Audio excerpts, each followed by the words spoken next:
So, eto na yung harvest natin mga buddy at meron pang natitirang konti na lang siguro to. So, mga dalawa or tatlo. Kakainin pa talaga. So, ito lahat yung harvest natin. Ang dami, di ba? Hindi ko na binila kung ilang yan pero ending lagpas na isang daan yan. Ito yung wild red natin mga buddy.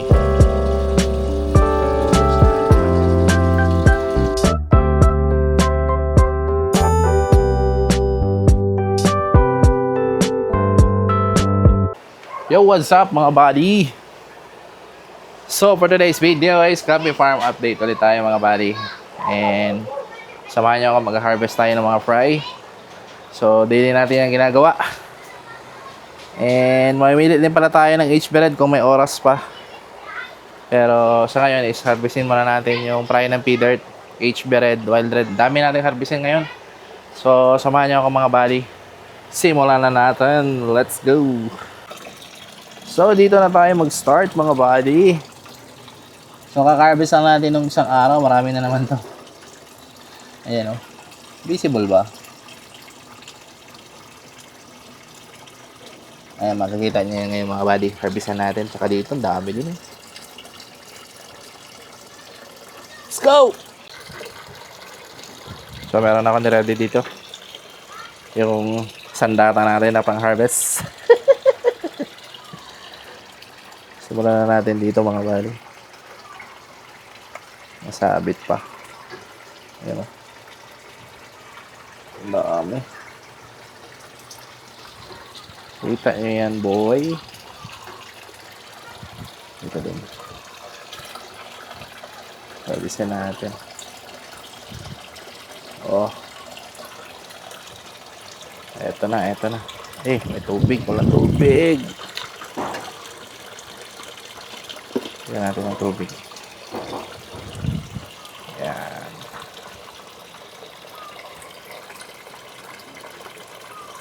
Yun o. Ang dami. Kaya natin yan. Yung isa naman.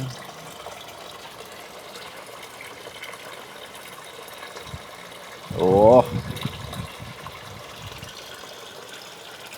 Pa tayo. Dami pa yan mga buddy. Ito. Dami pa.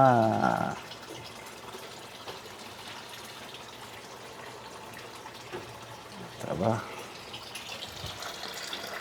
Okay. Ano na natin? Alright.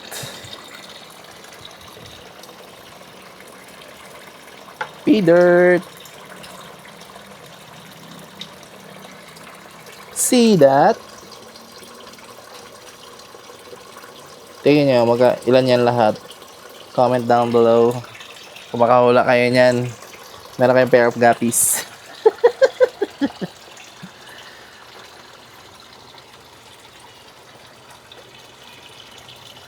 Yan o. Meron pa. Okay. Tapos manualin na natin. Teka, balikan ko kayo. So, madami pa yung matitira dito mga buddy. Tara dito. So, hindi natin yung papalagpasin.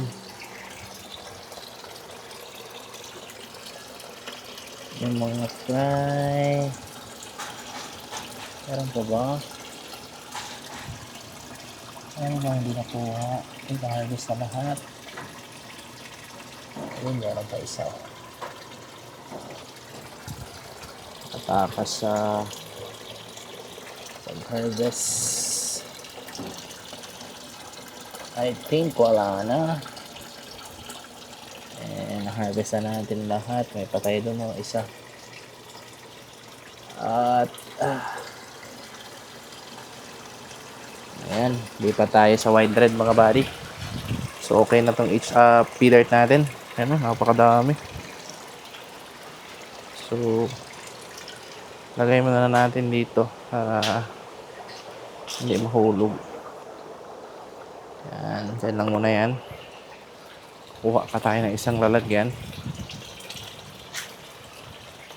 So this time, hindi tayo gagamit ng malaking fishnet kasi nasa planggana lang naman yung harvestin natin. Unahin na natin dito sa wild red.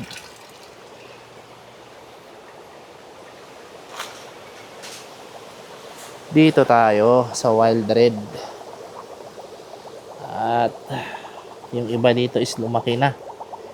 Hindi na harvest. Yan o. Magaling natin to. Yan o, inahabol na nga nila o.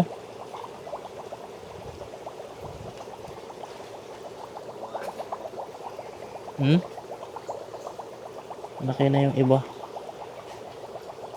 Yan yung breeder natin o. Dami dyan. Wild red Cowley. Yan o, breeder natin o. See that? Laki. Makanganak na naman. Hindi nakuha.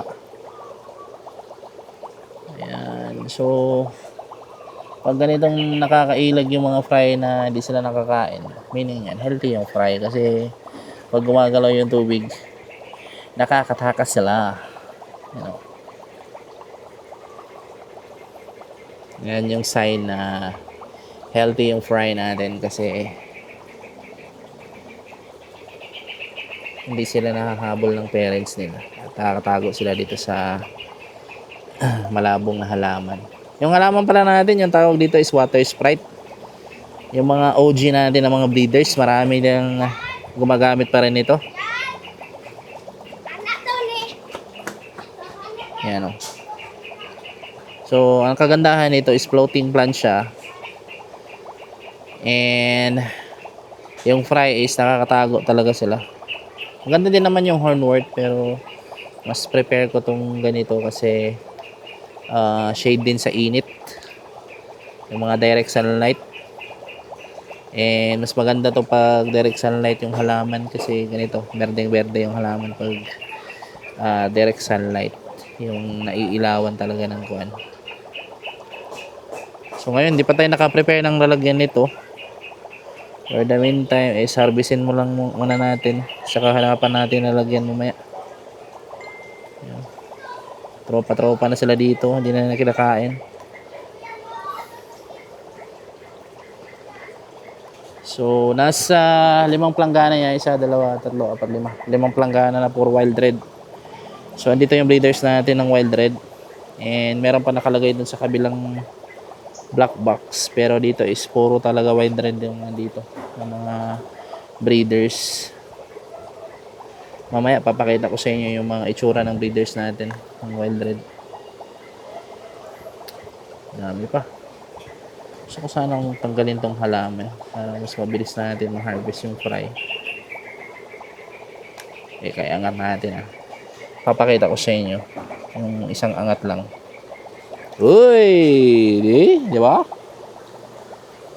So dito lang natin ilagay para madali lang din natin makuha. So, ganun kakapal ng halaman natin.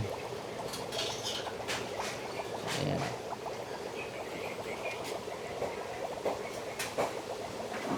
Dami mo. Mas mabilis natin ma-harvest. Meron pa ba? Meron pa ba? Ilan na yan Dami na, di ba? So, balikan ko kayo pag na-harvest na natin to lahat para hindi masyadong haba yung video natin. See ya! So, eto na yung na-harvest natin dito mga buddy. So, nasa almost 50 din yung na-harvest natin at ibalik lang natin tong halaman. Uy! Ganda tignan Parang carpet. Ito, tingnan natin kung mayroon bang fry. At parang wala nang isda. Parang halaman na lang natira. Meron pa pala. Halaman na lang natira. Meron pala mga breeder dito.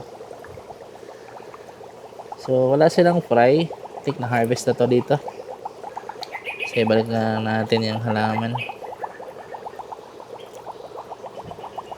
Ayan. So dito tayo. Punta tayo sa kabilang side. Dito subukan natin. Meron ba? Ayan, meron ako nakita oh. Teka. Kunin natin to. Madami din to pala dito. Lipat muna tayo dito boy. Ayan, meron na nga. At malaki na yung iba. Yung mga nakasurvive sa gera.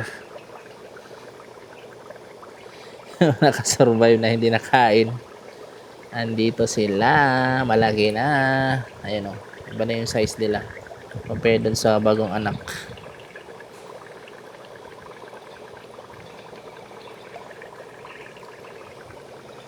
Ano pa ba? Dami nga.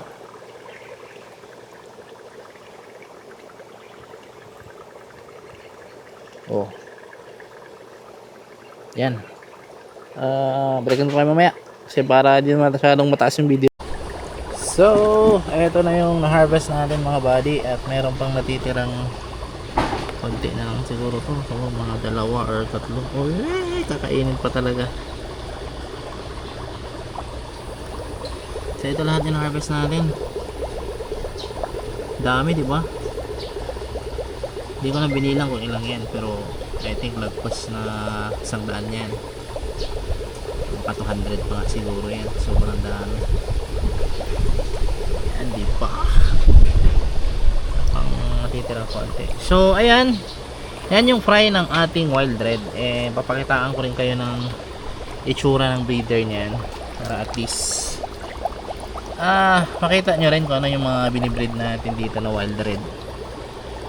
So hanap lang tayo ng malalaki para maganda din tignan. Uy, natanggal pa talaga. So lagay natin dito. Hanap tayo ng breeder size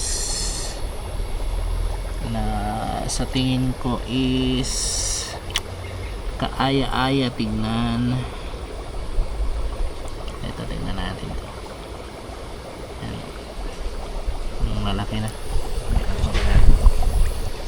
Ako lang kasi isa nagbibideo kaya nahirapan ako mag-video. Okay. Dito tayo sa maliwanag na lugar. So yan yung female. Hindi natin nalagyan ng male. Lalagyan natin ng male. Hanap tayo ng male. Para completos ricados. Hanap tayo ng pugito na male. Ayan, mga tapos tatanong pa na no. Uy, muna. Sabi na eh. Tatalin eh. Ayan na lang siguro. Meron pang fry oh. Ayan, so lagay natin dito para kita niya ng maayos. So ito yung wild red natin mga buddy. Ito yung breeders natin oh. Oh, diba? Yan yung binibreed natin na wild red. Kauli talaga. So meron din mga kauli na female. Sa mga kaon ba? Body roter. Tanghalian na daw. Saglit lang. Ito mga bila ng mga sakit ha. Saglit lang. Pakitaan ko lang to ng female. Kauli. Kauli female, meron ba? Dito wala. Ay, ito. Nakita ko na. Saan na yun? Ito ba yun? Ay, hindi yan. Ito, halika dito. Saglit lang. Ayan o. Oh, kauli na female. Reform na siya. Sobrang laki. Ayun lang. Tanghalian na. So, yun lang mga buddy. I hope nag-enjoy kayo sa video. And don't forget to like, share, and subscribe. Ayan o. Yan yung harvest natin. Mag-comment kayo kung ilan yan. Bibigyan ko kayo ng isang pair ng guppies. Pag mahulaan nyo kung gaano kadami yan. Ayun lang mga buddy. Bye. Fish out.